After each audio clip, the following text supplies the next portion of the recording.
अगर आप भी चाहते हैं चंदन बाबू इंटरटेनमेंट का ऑडियो वीडियो सबसे पहले आप तक पहुंचे तो लाल बटन को दबा करके चैनल को सब्सक्राइब जरूर करें और साथ ही बेल आइकन को दबाना ना भूलें।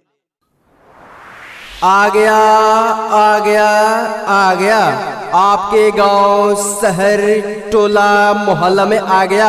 स्वादिष्ट से भरपूर रईस बंटी फेमस आइसक्रीम वाला आ गया। सर की जो सर से जी हाँ, तो आपका ध्यान किधर है? रईस बंटी फेमस आइसक्रीम का प्रचार गाड़ी इधर है।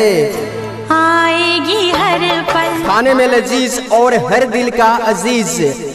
हमारे पास मटका आइसक्रीम 5 रुपया, कौन आइसक्रीम 10 रुपया, 15 रुपया और 20 रुपया में मिलता है। आइए और आकर के हमसे रईस बंटी फेमस आइसक्रीम लेकर के जाइए।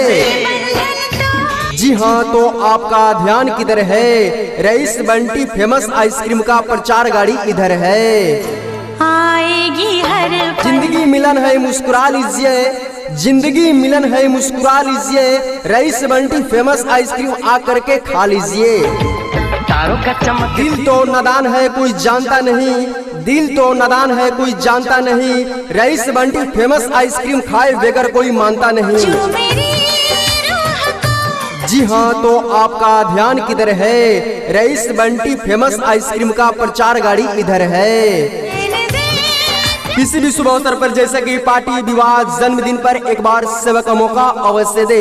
प्रोपराइटर अजीम, स्थान मुडलय, मोबाइल नंबर 84 629 44 206। तेरे दर्द इसी प्रकार के प्रचार प्रसार बनवाने हेतु संपर्क करें डायरेक्टर चंदन भाई और प्रोड्यूसर लक्ष्मीकांत भाई। संपर्क नंबर 96 084 44 574।